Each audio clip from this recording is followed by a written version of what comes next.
medyo ang WHO, ang World Health Organization, naglabas ata sila ng parang at least kahit papano parang babala lang na Ano na merong siya? tumataas na mga kaso Oo, dito sa global isang issue na bansa. siya. Oo, Pero sa kanila doon sa Congo, very high na yung risk. sa Dahil Congo. kumakalat na. Yan. Yes. Doon kasi nag-umpisa yung bagong, Oo. ano ngayon, kaso. Ebola. Oo. Yes. Sige, kausapin natin ang Department of Health dito at salamat sa oras. Nasa ninyo natin spokesperson ng Department of Health, Yusek Albert Domingo. Yusek, magandang umaga po sa inyo. Double Wang sa Double B, Radyo na, TV pa. Good You morning. said good morning. Yes, good morning Double Weng. Magandang umaga sa lahat ng mga kapuso nakikinig at nanonood. O, sana po hindi namin kayo pinupuyat kung nasaan man kayo ngayon. Oo, Magkaibang oo. time zone natin, Yusek. Gusto natin Pasensya na po. Oo. Salamat, Walang problema, salamat. Miss Oo. Weng. Nandito tayo ngayon sa Geneva sa Oo. kung nasaan yung World Health Assembly at kanina nung tanghali dito, sabay, yun yung na-monitor ninyo na naka-broadcast yung WHO. Nandun ho kami at nakausap rin namin si DJ Tedros. Napag-uusapan ba doon itong issue na ito ng Ebola? Ebola, at saka bigyan mo nga kami ng idea, ano ba itong Ebola? Yes, itong Ebola outbreak na sinasabi, ito po ang I think ika-55 na ba? Mga lampas sa 50 na kasi yung naging outbreak simula nung 1976 na na-discover ito. Ang Ebola po, mahalagang tandaan natin na meron yung 4 o 5 na species. Yun yung tawag natin, hindi variant. Species yan. Yung Pilipinas, nagkaroon na tayo ng 4 na beses nung ating Ebola dito. 1989, 1992, 1996, tsaka 2008. Pero yung pong Ebolang yon, ang tawag natin doon Reston. Yung species niya, Ortho-Ebola virus restonense, at hindi siya nagiging sanhi ng sakit sa tao. Yung pinakahuli pong malaking outbreak sa mundo na medyo muntik na tayo maapektuhan pero hindi naman natuloy noong 2013, 2014. Yun naman po sa West Africa, kung hindi ako nagkakamali sa Liberia, nagkaroon ng outbreak ng species na Zaire. Yun yung pangalan ng virus. Pamilya pa rin siya ng Ebola. Muntik na ho tayong ma-involve, mabuti na lang hindi na hawa ang Pilipinas kasi nagpadala tayo ng mga UN peacekeepers doon. So pinauwi kagad sila nung nag-outbreak at awan ng Diyos, wala naman po nagka-Ebola. Yung ngayon, yung ating binabantayan ngayon, ang kanyang species naman is yung Bundibugyo. Yung Bundibugyo virus ay nakita doon sa Democratic Republic of the Congo, doon sa isang probinsya ho niya sa Ituri, mga bandang hilagang silangan ng Congo. Wala hong dagat sa paligid. Yung katabing bansa ng Uganda ay nagkaroon din ng 2 kaso. At yun po ngayon, yung isa sa mga dahilan kung bakit sinabi ng WHO na doon sa bansang yon, sa Democratic Republic of the Congo, ay nasa very high risk na. Pero paano ka nagkakaroon ng ganon? Paano ka nahawa? Oo. Ayan. Oo, magandang pag-usapan yan, Double Weng. No? Ang Ebola, hindi po siya airborne, hindi siya parang COVID-19. Ang kanyang paraan ay sa body fluids. Ano mga body fluids? Dugo, laway, pasintabi sa mga kumakain po, no? Suka, ihe, ganyan po ang kanyang hawa. Pawis. Ngayon, Kasama ba? pag tinignan po natin yung mga sintomas, sabi nga namin na mga doktor, halos magkakapareho yung simula, pero wag ho tayo maaalarma kasi kung di naman tayo malapit dun sa lugar kung saan ang outbreak, ay malamang sa malamang hindi yun. Kasi sa simula, may tinatawag na mga dry symptoms. Pananakit ng ulo, lagnat, pananakit ng kalamnan, ganyan magsisimula siya. After a while, lilipat yun sa tinatawag na wet symptoms. Again, pasintabi sa kumakain, pagdurumi, pagsusuka, pagkaduwal, yun po yung nagiging sintomas niya. Yung pawis kasama din ho doon? Pawis, body fluid din ho yun, di ba? That's a good question, Sir Weng, pero dun sa listahan ng tinala nila, hindi naman ho kasama ang pawis. Okay. Kung halimbawa po na dyan yung sintomas niya na nagsusuka ka, nagdudumi ka, pagkatapos din ng dry symptoms, ano yung magiging worst case mo kapag halimbawa hindi naagapan po ang Ebola? Mataas po ang case fatality rate nitong Ebola. Nasa, kung di po ako nagkakamali, nasa 40 to 50% yung kanyang case fatality rate. At wala pong gamot laban sa Ebola. Yan rin po yung dahilan, walang gamot, walang bakuna, at least para dito sa Bundibugyo. Yung Zaire virus kasi, yung 2014, nakapag-develop na sila ng bakuna.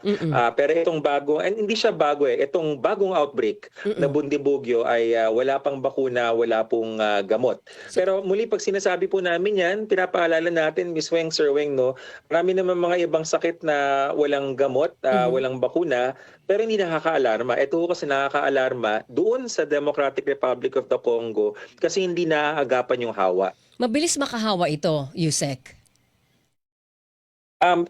Kung sa konteksto po ng Pilipinas, hindi siya mabilis makahawa. Pero Oo. doon po sa kanyang lugar na pinangyayarihan, mabilis siya makahawa. Bakit po? Doon sa Democratic Republic of the Congo, particularly doon sa Ituri province, yan po ay isa sa mga tinatawag natin na conflict-affected area. Matindi ho ang bakbakan. Doon nga ho sa reports na narinig namin sa ulat ng WHO, parang hindi yata gobyerno yung may control doon sa mismong lugar kung saan kumakalat. Mahalaga pong impormasyon yan dahil kapag ganoon ho ang sitwasyon, hindi nakakapasok ang mga doktor. Yung mga health facilities nila doon, ang tawag sa Ingles, informal health facilities. Ibig sabihin, parang ningas kogon lang. Parang, meron dyan gumagamot pero actually hindi doktor or kung doktor man, hindi kumpleto yung kagamitan na nagmamadali kasi nga merong bakbakan na nangyayari. Okay, Yusek, ito lang. Saan nang galing yung Ebola? Tama ba? Galing sa unggoy? Kasi yun ang nalaman natin noon pa eh. Zoonotic virus po siya galing sa hayop pero itong bundibugyo dun sa ulat na nasabi sa fruit bats, sa mga panike. Muli, hindi naman lahat ng panike kasi baka mamaya ang ating mga kapuso na dito sa Pilipinas may mga panike nakikita. Hindi ho ganun yun. Sa epidemiology, mahalaga pong tandaan, kailangan meron tayong risk of exposure sa Ingles o sa Tagalog na palapit tayo dun sa lugar kung nasaan nangyayari. Nasa ibang bahagi ho ng mundo yon, nasa Central Africa, malayo po tayo doon. Pero nung nagkaroon tayo dito ng mga kaso, yung una, pang-apat na, 2008 kanyo, Reston virus, saan ho yung galing? Sa paniki rin ho ba? Or galing sa tao at nahawa sa iba? Yan yata yung nababalitaan or yung naaalala natin, Sir Weng, no? Yung Reston virus ay mula sa unggoy at sa baboy. So nakita nila yan na nung yung nabanggit kong mga apat na yon na historic na Ebola outbreak natin pero Reston virus, may mga nakita silang mga animal handlers, yung mga livestock, mga nag-aalaga ng baboy, ganyan. Tapos na wala silang sakit pero nung nag-test sila, nakita na meron silang Reston virus. Pero again, hindi siya nagiging sanhi ng sakit sa tao. Hindi na to posible pang mabuhay yung virus na yan dun sa mga nagkaroon ng kaso Hindi na nito po, dito. Wala na. Oo, yung pong mga virus na ito, maski yung nangyayari dun sa Central Africa, kapag kung ikaw man ay palain at pagpalain at mag-survive ka, hindi na siya para bang lumalabas uli. Nagkaroon ka na doon eh. Hindi ko lang hawak yung datos dun sa immunity, no? Pero tulad nga ng sabi namin, Sir Weng, kahit po sabihin mong immunity, medyo katakot-takot na sugal yung dadaanan mo kasi 50% yung mortality rate niya. Oo. Pero katulad ba ito ng parang ng COVID na halimbawa, nagkaroon ka, gumaling ka, pero yung long-term effect niya nasa katawan mo? Yung long COVID. Oo. Hindi wala tayong nakitang ganong datos dito, Miss Weng, no. Yung COVID kasi talaga bagong virus siya, yung Yes. SARS-CoV-2 Oo. na naalala natin. Etong si Ebola, medyo naaral na siya. Yung bundibugyo, kaya lang talaga nakakabahala kasi ngayon lang nakita yung ganito kalaking outbreak. I think dun sa datos na sinabi kanina ng WHO, umabot na sa 700 suspected cases. Mas konti pa rin siya dun sa thousands na nakita dun sa Zaire virus noong 2013 and 14. Pero again, itong bundibugyo, ngayon lang nila nakita na lumobo ng ganito karami. Pero kahit pa paano ba may pag-asang yung mga sintomas nito or pwede hong matreat itong Ebola nandyan ho sa Congo ngayon? Yan ang magandang nasabi ng WHO. So, nagbigay sila ng briefing kanina, Geneva lunchtime, mga bandang gabi po yan na Manila time. Tapos, ang sinabi po nila, may mga nakapulong na ng mga eksperto, mga dalubhasa. Ano yung mga tinitingnan ng mga dalubhasa? Tinitingnan nila kung yung bang mga bagay tulad ng remdesivir. Naalala ba natin yung remdesivir? yes. Oo, Ginamit yan totoo. sa COVID-19. Oo. So, titignan nila kung tatalab yan at merong paraan, hindi ho yan yung basta-basta hinuhulaan, may scientific process po yan. Meron rin silang tinitignan na ng mga bakuna. Bagamat yung bakuna ay sa kanilang pananaw ay baka mga 9 months pa at the fastest. Pero mabilis po yan, ha. Tandaan ho natin yung COVID mga 1 year bago lumabas Correct. yung bakuna. Ito lang, sitwasyon sa Pilipinas, wala tayong kaso ng Ebola, to be clear, Yusek.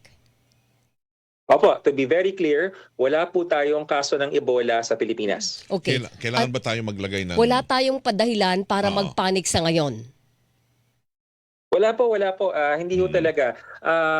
Siguro tatanungin na ni Sir Weng, nabasa ko na yung tanong na anong ginagawa ng quarantine ngayon. Exactly. Opo, actually, isa yan sa mga pinag-uusapan namin dahil bagamat walang recommendation for a travel ban at hindi tayo magta-travel ban, wala naman pong masama kung tayo ay magpapatupad ng tinatawag na enhanced screening. Hindi ho ito matagal. Yusek? Sandali, nawala. Nawala, oo. Sandali ha. Nagkaroon tayo Na-travel ng... ban tuloy ang signal ni... From Geneva kasi. Oo. So, Nakaharap na ni Yusek si Adhanom Ghebreyesus. UN Grabe, Chief. mahirap. WHO. Pero ang magandang balita ho ron, meron akong sinisilip na ho ngayon na Remdesivir. na Yun po posible. isa sa mga gamot laban Oo. sa COVID COVID-19 yun. kung natatandaan ninyo. Kasi ang mga sintomas ito ay halos pareho rin yung sa may COVID ka. Yung Oo. nanghihina katawan mo, Oo. sakit ng ulo, Tapos sumusuka. magsuka ka, tapos magdudumi ka. Yan. Tapos ang Oo. maganda doon, halimbawa kung body fluid, gusto ko itanong kay Yusek, kung body fluid ito, pag halimbawa droplets ng laway, Nag-uusap kayo. oo, pwede ba yon? Ayun na nga eh. Nakakahawa ba yon? So Oo, para alam oo. natin kung paano natin aalagaan ang sarili natin. Yusek, balik po tayo sa linya. Yan, yes. Opo. Okay, Right. tungkol doon sa travel ban Oh muna. yes, wala tayong Yusek. kailangan travel Walang ban, kailangan. sabi niyo po. Opo, wala hong rinirekomenda ang WHO na travel ban at wala ho tayong gagawin. Pero ang ginagawa po ng Bureau of Quarantine, na kausap ko po kanina, si Director Obet Salvador sa utos ni Secretary Ted, ang sinabi po ng ating director ay magkakaroon ng enhanced screening para dun sa mga biyahero na makikita na nagmula doon sa Democratic Republic of the Congo o kaya sa Uganda. Wala hong direct flight. Alam na po ng Bureau of Quarantine yung tinatawag nila flight mapping kung saan nanggagaling yung mga Opo. eroplano, pati yata yung mga barko, alam nila, wala hong diretsyo nang gagaling doon. So even yon hindi kami nababahala masyado kasi ibig sabihin, pag dumaan na sa ibang airport hubs, kung saan nagsiscreen din yung mga ibang bansa, magsiscreen rin naman tayo. So maingat po ang nangyayari. Yung palang kung merong mga kaso tapos involved foreigner na hawaan ng Ebola, doon sa Congo, pwede silang idalhin abroad. Kasi may kaso ata na dinala ko sa Germany para magpagaling ang isang may kaso. Opo, case to case po yan. So depende dun sa bansa kung saan na nanggaling yung pasyente. Yung pong nakita natin yun. Kasi ang nakita nga natin, Sir Weng, yung health system, yung mga ospital, yung mga treatment facility dun sa DRC, sa Democratic Republic of the Congo, medyo hirap sila. At ang kaya nababahala ang WHO kasi naalala niyo yung termino na positivity rate, o di ba? Sinasabing ginagamit uli yan. Hindi ho ibig sabihin COVID-19, ginagamit ho yan sa lahat ng mga epidemic na iniimbestigahan. Pag mataas kasi yung positivity rate, ibig sabihin baka marami pa yung nahahawa pero hindi lang nakikita.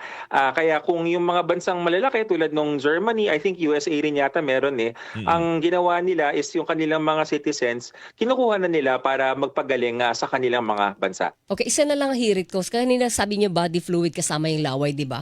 Katulad ba ito na ibang sakit na droplets lang pwede ka nang mahawa? Hindi po malinaw ang droplet sa Ebola. It's more of talaga parang direct contact with the body Okay, fluids. oo. Sa katunayan, ng isa sa mga nakita nila na kunyari doon sa bahaging yun ng mundo sa Central Africa, kaya nahihirapan rin sila magputol ng hawa ng Ebola. I think nasa kultura doon sa bansang yon na kapag pasintabi sa mga kumakain, kapag may namatay yung bangkay, hinahawakan at parang I think nilayakap out of respect and reverence. So ganun yung kultura nila, kaya nahihirapan na i-break yung chain kasi yung masamasang bahagi ng katawan pwedeng mahawakan at doon nagkukos yung transmission. But not so much sa droplets, pero all the same, pinag-iingat rin po yung mga doktor na humahawak ng Ebola cases. Hindi. Habol lang ako panghuli. Siguro, abiso na lang o paalala sa lahat. Yes. Kasi baka yung iba, maghahanda ho para dito. Ano bang pwede? Dapat kompleto sa bakuna? Dapat magpabakuna na ba tayo? Wala nga daw Wala. bakuna laban dito, di ba? Wala nga gamot. Hindi, yung ibang bakuna na kailangan ng katawan para lang may pangdagdag Oh, resistensya. may Sa laban ba kahit dito anong- kung malakas ang immune system mo, Ayun, Yusek? yun. Opo, sa ngayon po, ang panahon natin ay low risk kapag ka ibang bansa, lalo na tayo na malayo tayo dun sa West Africa, dun sa Democratic Republic of the Congo. Pero sa tanong na ano bang pwedeng paghahanda, sa ngayon po importante yung impormasyon. Kaya very active ang WHO at kami rin po sa DOH, maski yung mga counterpart namin sa ibang bahagi ng mundo para handa ang population. Ngayon, pagdating sa pwedeng gawin sa bahay, yun pong mga tamang pagkain, ehersisyo, tsaka disiplina sa katawan, kahit pa ulit-ulit na sinasabi ng DOH yan, kasi po ang panlaban talaga natin sa anumang virus, anumang bakterya, is yung immune system natin. Yes. So dapat ho, ang pagkain natin, prutas at gulay, nagpapahinga tayo ng buo, ang ehersisyo natin, ang tubig, umiinom tayo palagi, ganyan. Yun, ang Yes, mahalaga. eh. Oo, tsaka maganda yung kampanya yun. Na dapat daw, naka-display lahat ng mga Ano? ingrediente ba? Sa Oh, no, ingredients. Tapos ingredients, matuto oo. tayo magbasa ng lahat ng mga ingredients na binibili natin na Oo, produkto. yan. Lalo na yung kakain natin, iinumin Oo, natin. para iwas tayo sa mga sakit-sakit, Yes, mga oo. karamdaman. Tsaka yung isa pa, partner, yung sa food, dapat may minimum lang na level ng asin o ng sodium. Oo, na may mga calories, yung Ah, ganyan. yes. Oo. Di ba? Maganda yung tinututukan nyo yan, Totoo ganyan, yan. Alright. Yusek. Sige. Oo. Thank you, Yusek. Yusek, sa thank oras. you po. Buti na banggit niyo yan, Opo. Sir Weng. Yes. Yun yung front of pack labeling na sinasabi. Yes, Yun, opo, oo, totoo yun, yan. sige. Pag-usapan nga natin yung One one time, time, Yusek, pag pag-usapan nakabalik ka natin na. yan. Kasi magandang gawin nating aware ang publiko sa mga bagay na dapat pinapasok sa katawan natin. Oo, kasi Hindi may- porket masarap ay healthy. Oo, Hindi porket malasa ay Tama, healthy. tama. Yan. Oo. Kasi may mga kumukontra eh. Kasi syempre may Minsan nga, the economic- more na malasa, hindi healthy, di ba, Ayun Yusek? nga eh. Oo. Kung ano pang masarap, Kasi siya pa may hindi. asin pala. Totoo. Yusek, thank you po. Pwede na kami matulog. Salamat. Salamat, Yusek, sa oras. Welcome po at magandang umaga sa lahat. Good morning po. Yan. Si Yusek Undersecretary Albert Domingo, ang spokesperson ng ating Department of Health. Direct from Ating- Geneva. Hilingan, walang pinopro.